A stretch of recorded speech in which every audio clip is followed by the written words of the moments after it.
The following content is sponsored by NorthStar Financial. Well, it can be an uncomfortable topic, but it is an important one. We are talking about what can happen to a family if a family member dies without having a will in place. Joining us now for Retirement Coffee Talk are George Fossing and Wade Cupcheck. George is a financial advisor and the president of NorthStar Financial. Wade is an estate planning attorney, and they are both part of the team at NorthStar Financial Retirement Planning. That, of course, is a local area firm that focuses on preparing people for a successful retirement, and that includes a lot of things, George, including some things that may be a little uncomfortable to talk about, like having a will, like who should have a will. Yeah, and unfortunately in our position here with retirement planning, these things are not fun topics. Right? But they're necessary. Yes. Without a will, boy, it could be a real mess out there. So everybody needs a will. Okay. People say, well, I don't have much. You need a will. Yeah. Okay, but we've seen the other side of that spectrum out here, and Wade has done a wonderful job helping people out. We just had a couple came in yesterday, longtime clients said, hey, George, we've been avoiding it. It's like, what's that? We need to get a will. Yeah. So we ran upstairs and got way down, and they're having an appointment next week to get together. Something you just need to take care of. Yeah, it's not, again, something you want to think about, but it's something you have to think about, right? It's really about making it easy for your loved ones, making it easy for your family in the event something happens to you. Because let's think about this. Let's think about worst case scenario. Someone dies without a will. What are some of the ramifications that can happen to that family? Yeah, it's a mess. The South Carolina legislature has a plan for you if you die without a will. Unfortunately, it's probably not the plan you want, right? How about North Carolina? Same thing. Same thing? Yeah. Okay. Most states have intestacy laws. This means, for example, in South Carolina, you die without a will. What's going to happen is your property is going to be divided up between your spouse and children, right? If you own a house, that could mean that your minor children who you leave behind are 50% owners of a house, okay? That creates a whole bunch of legal problems that then have to be unwound. Especially if they're young. I mean, they don't know what to do with that. That's right. So this is something where a little bit of foresight, a little bit of planning ahead saves a lot of time and expense in the future. All right, let's say we've been good, we've been planning, we put that will together. How often does it need to be reviewed? Well, we see people bring it all the time, and we've seen wills 20, 30 years old. The big thing is somebody remarries. You have a divided family out there. That's a huge deal. Oh, goodness, yeah. So same thing, real quick on this too, you'd agree too. Beneficiary checks on your retirement accounts.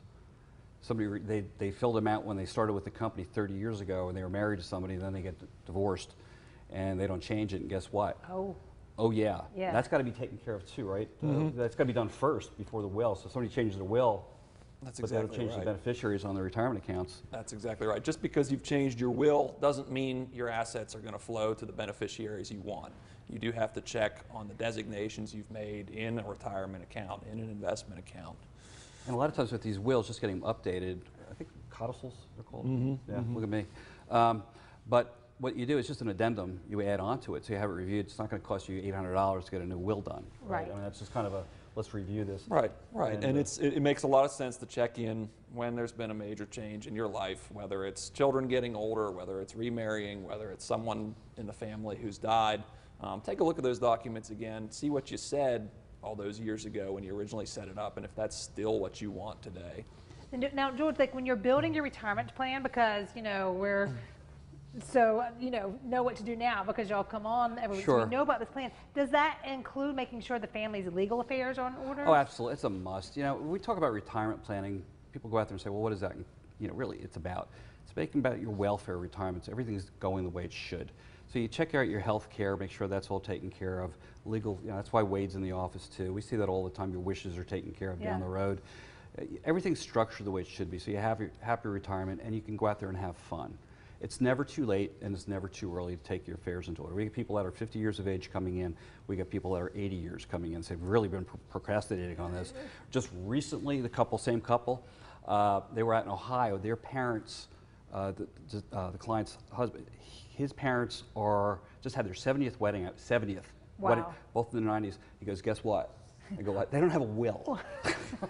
I said, well, let's have this party. That's something you need to take care of. So he's he's really pushing that to make sure it's taken care of. But seriously, on that note, is really taking care of this. You don't know what you don't know. Right. So people don't buy books on retirement planning. Right. You go Google this stuff, and you kind of pick up from your neighbors here and there, which is better than nothing. But sometimes it's actually not the case. It Right. can almost be worse for people. And I think you've swept up a couple, well, we want this, and what he's read in the will is, well, this is what's Right, going to they don't happen. It's match. not Yeah. lined up.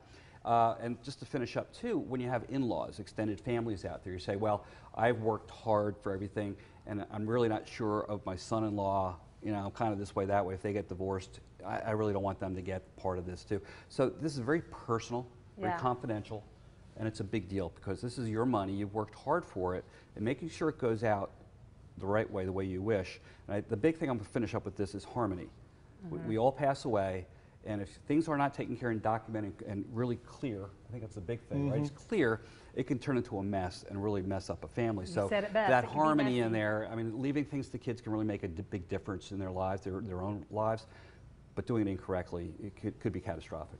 Well, good talk and very conversational and topical because August is make sure you have a will month. There we go. So See, we're right on look, time. Look at us doing it. I did not Thank know you. that, by the way. I got you. Thank you, Wade. George, Thanks, Megan. great job. Listen, if you're at home, if you're currently retired or getting close to retirement and would like to learn more about how to help protect and grow your hard-earned savings and investments, call NorthStar right now because they have a great offer for the first 5 callers who have saved $500,000 or more. They're offering a complimentary, no obligation investment portfolio analysis and review of your current will or trust. This will allow their team to schedule a phone call, video call, or future in-office meeting so they can provide you with that roadmap going forward. Make sure you are all taken care of. Call NorthStar today. That number's on your screen, 864-309-8146.